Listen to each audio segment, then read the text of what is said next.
Hey guys, how's it going? It's Al. We're going to talk about the Thursday night showdown, the Thursday night football single game showdown on DraftKings. We're going to go over the different lineup combinations that we can make, go player by player at the beginning. They've been very aggressive with the pricing for this Thursday night. It's going to be tough to make lineups, so we've got to kind of take a look at things. This is early. It's Tuesday. This is my first look for this. Hopefully you guys appreciate these videos. I really enjoy making them. My viewers on Twitch kind of sit here with me while I'm making them. They're in the chat doing what they do. I'd love for you guys to join us here. The link is right down below in the description. Just click show more. Join us over on Twitch. I'd love to meet you and see you live. If you've been watching these videos on YouTube all season long, you can also join us in the Discord. The chat goes on 24/7, even when I'm not online on Twitch, when I'm not posting these videos on YouTube. If you want to chat, that's where it goes. The channels are locked to subscribers only of the Twitch channel. So if you go over to Twitch, subscribe there, link it to your Discord. We can get to know each other pretty well, and the community there has been outstanding. People really trying to help each other out and bounce ideas off of one another for research and everything else. So it's become a nice little community that we have over there of a few hundred people, and I'd love to see you join us. As always, drop a like on this video. Subscribe to the channel if you haven't already, although many of you have, and I do thank you for that. And make sure you ring that notifications bell so that anytime I post new videos, you get an alert in your inbox, so you can come over here and click that like button again. Thank you guys for being here. Let's get to the slate. So they posted another big tournament. It's like $1 million tournament every single, $1 million plus every single showdown slate on Thursday or Monday. Those are the big ones. Those are the ones that I like to play whenever I can. Obviously, we start with Alvin KAMARA. In the captain spot, though, he's going to cost you $17.7. Now, he's gone back to kind of his usage from last year, except a little bit alarming. The past 2 weeks, he has amassed 2 targets. Alvin KAMARA with 15 carries and no targets is a danger spot, if that's going to be his usage moving forward. You look at the few games before that, with Ingram back, 5 targets against Minnesota, 8 targets. Now, if he is going to be used in the way that he's been used the last 2 weeks, he is extremely touchdown reliant. He got one last week on his 2 weeks ago on his 1 catch. 3 weeks ago, he had 2 against Cincinnati. And 4 weeks ago, he had 3 against the Rams. Albeit, the Rams game, he did get solid usage, 23 touches in that game. If he's only going to get 15 touches and one of them is going to come through the air, it really hampers your ability to jam him into lineups, and his price is going to have to come down. Now, on a showdown slate, it might be a different story. Against Dallas, it might be a different story.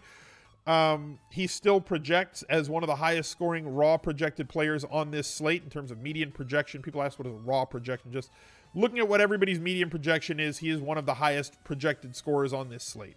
That's just kind of the way that it breaks down. Now, I do think that there's more risk for somebody like him at the price that he's at versus Drew Brees at 15.9. Michael Thomas has been outstanding in terms of turning targets into catches. So even on games where he does not have a boatload of targets, like he had 4 against Philly, big playability, catches basically every single one of them. His catch rate has been phenomenal this year. Lots of touchdowns. Drew Brees does spread it out, but he has found Thomas 8 times so far this year, 86 catches on the year. Going to need to see more volume out of him. This 18 targets over the last 3 weeks is just not going to be enough. Even with that ridiculous catch rate, he's got, 18 targets, and he's caught 16 balls over the last 3 weeks. We needed to go back to this time from earlier in the season when they did not have Ingram. This is kind of the issue, and why I've been promoting going with somebody like Odell Beckham Jr. recently, going with somebody like Julio Jones more recently, DeAndre Hopkins in the same price point, Keenan Allen in full slates where they've had essentially more opportunity, more targets, more consistent targets, albeit the Saints being a much better offense. So Michael Thomas definitely can be a slate breaker. I'm going to have shares of KAMARA in captain. I'm going to have shares of Michael Thomas in captain. I'm just trying to warn you that there is risk with all the weapons that they have, and as much as Drew Brees likes to spread it out, it might be a game where one of them goes crazy or one of them just has like a pedestrian game like we saw against Atlanta with 7.8 points for Michael Thomas. To me, the variance between their ceiling and their floor is great, making them plays that you want to have in your lineup, but realize that there is more danger than somebody like, Julio Jones, who gets 10 plus targets a week, or Odell Beckham, who gets 10 plus targets a week, or Saquon Barkley versus Alvin KAMARA, who gets 9, 10 targets and 15 carries every single week. I'm not putting KAMARA and Thomas in the category of those guys, even though as a player they're those guys. But based on volume for fantasy, they're not. Ezekiel Elliott has seen tremendous volume recently in the pass game and on the ground. This is what I'm talking about. Now, against New Orleans, the game flow might go completely against him. To me, game script is different from game flow. The script is what you plan to do in the game. The game flow is how the game actually plays itself out. Based on game script, we expect New Orleans to be playing with a lead. So therefore, the game flow could lead to Ezekiel Elliott not being able to be fed the ball on the ground as much as we would want him to. But based on his inclusion in the pass game, you know, he may not see a ton of targets, or sorry, may not see a ton of carries, but that's not going to be a big problem, considering that he's going to get as many targets as he can get. So maybe he sees 17 carries on the ground, but he gets 7, 8, 9 targets through the air, turning those into easy catches because they're not deep downfield throws. They're low A-dot throws. Ezekiel Elliott, somebody who is definitely in consideration for GPP captain for me, in spite of theoretically a tough matchup and difficult game script and game flow for him. Drew Brees, probably my most likely player that I want to plug into the captain spot. And if you're using a lineup builder or if you're building your lineups by hand, if you're building your lineups by hand, obviously, if you're going to play Drew Brees, you need to have, in the captain spot, you need to have 2 of his pass catchers tied to him in every Drew Brees captain lineup. If you are going to be playing one of his passes, if you're going to play Michael Thomas, you need to have Drew Brees in that lineup as well with Michael Thomas, in my opinion. If you're using a lineup builder, like the one on dailyroto.com, there's a link down below in the description as well if you want to check that out. You do want to set yourself up a group to have those rules. If this player is a captain, then I need to have at least one of Drew Brees in every lineup where this player is a captain. If Drew Brees is the captain, I need to have 2 of this group of players in every Drew Brees captain lineup. Set up your groups, set up your rules as the slate goes on. Dak Prescott, if you want to play him, fine. He should be having to pass a ton this game. You do get a discount from some of the other superstars. He brings the ability to run the ball, 3 rushing touchdowns in each of the last, or sorry, 1 rushing touchdown in each of the last 3 games from Dak Prescott, and he's got the passing upside. Now that they have somebody like Amari Cooper, who has the ability to break, you know, kind of that Odell Beckham, take a 6-yard slant, 60 yards to the house. He has that sort of game-breaking speed. We saw it against Washington, 2 touchdowns, one of them 90 yards.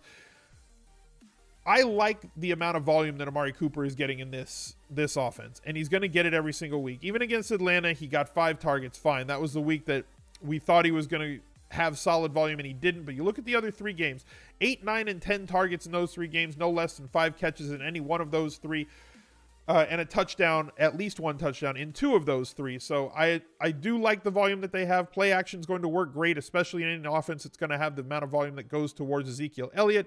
So Amari Cooper as well.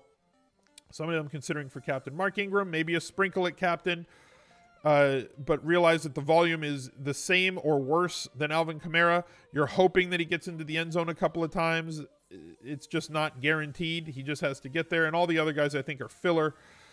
I think you're going to want to have one of the big guys going for captain for you this week. Definitely in cash. And in tournaments, you can break the rules. Anything can kind of happen. So to me, that's the way that this kind of breaks down. Now, so if we wanted to go with a Drew Brees captain lineup.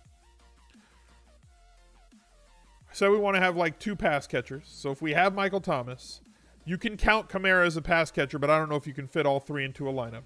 Who else do we have from the Saints that's actually involved in the passing game? There's a lot of guys that are out there, but not all of them are highly involved, I guess we could say. Watson gets a little bit of, you know, usage, but not a ton. We've seen Josh Hill get a sprinkle, but not a ton and not consistent. Austin Carr has been playing more, but not a ton of usage. Traquan Smith, is he going to play this Thursday? Limited practice Monday. It's going to depend on whether or not he goes, to be honest with you. So if he goes at 6,800, he's going to be a favorite, especially going with that pair with 2 situation that we want. And like I said, we're going to have to find a cheapie. If he's out, where's the other cat? And we're going to have to pay attention to inactives right before lineups lock to find out. Here's that dead spot, right, from Mark Ingram. 64 for a backup, 64 for a backup, 64 for a backup, down to 4,400. So here's the gap. It's 7,600 to 4,400. There's that 3,000 gap. Here's the top guys, and then here's the bottom, right? Growing market share for Michael Gallup. Don't hate him. 5,600. We need to either get above the gap or stay below it. So 11,000. We could afford Dak Prescott here and then a 2K play. Smith, Taysom Hill, Josh Hill. Tommylee Lewis was the guy who saw a little bit of usage, got 1 touchdown on 1 target with Traquan Smith out. Jarwin, 2 targets last game with nobody out. Schultze, 1 target for -1 yard last game. Like, there's going to be a massive gap in here. What else can we fit? Can we go Ingram in this lineup? And then 1,500 for take a flyer on somebody? Could do one of those. If you have Drew Brees, going to be the same issue. If you go off the rails and try and get the, try and catch lightning in a bottle 2 games in a row, just like on the Thanksgiving slate with Amari Cooper, right? That leaves us 70. So we can go with Drew Brees. We can go with, what's the worst we can do here? -75. So we need 2 punt plays to make this sort of a lineup work. Like I said, the pricing is extremely aggressive this week. Is he actually going to play?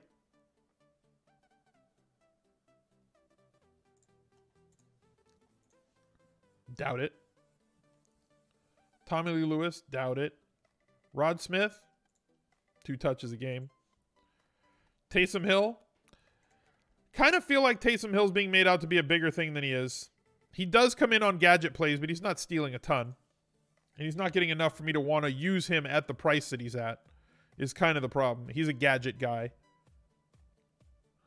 What if we throw in a kicker? What if we throw in Lutz? 700? Rico? I know that the Rico truthers are out there, but guys, that's a lot of goose eggs. It's a whole lot of goose eggs. My chat is full of people with, like, guys with a question mark. There is nobody down here that I'm really interested in playing. Like in the punt range. Like Schultz would be the closest thing to me. Or Austin Carr would be the closest thing to me at 800. So you'd have to go to like a Mar play here to make that kind of a thing work. It's a tough slate, guys. We're going to have to really take a look at this. You're going to have to pay attention to inactives to see if different things are going to open up throughout the slate. I know my chat's going crazy for Jarwin, another player that we can play in there. Pay attention to inactives on Thursday. Watch the practice reports as they come down the pipe. Today is Tuesday. Watch out for those. Wednesday's a travel day for these guys. Monitor the injury reports. Look for some extra value on this slate. It's a tough Thursday night slate, but there's money out there to go. So be sure that your lineups are correlated properly, because showdown slates, there's a lot more dead money. People they look at it and say, well, a lot of the money up top is tied money. So like you never really get the 250K if you get first place. But realistically speaking, if you really pay attention to these showdown slates, there's a lot of money to be won. I know that our Discord channel has been doing very well in them, not just in NFL, but also in NBA. So if you take the time and you grind it and you pay attention to your correlations and you make sure that you have solid lineups that have things that make sense together and aren't drawing dead from the go, there are enough lineups that are to pay for the rake in these tournaments. Be sure that you're paying attention and be sure that you're playing these games for fun. Be sure that you're taking a look at these showdown slates as best you can to try and win money when you can, but realize that the real money to be made is on Sundays with the full slates, where you can actually actualize all of the money that's at the top if you happen to have the nuts. Much tougher to do on a showdown slate. So thank y'all for being here. Click that like button. Subscribe's right here. Here's another video for you to check out. And I'll catch you later in the week on Friday for the Lineup Builder Q&A. Bye.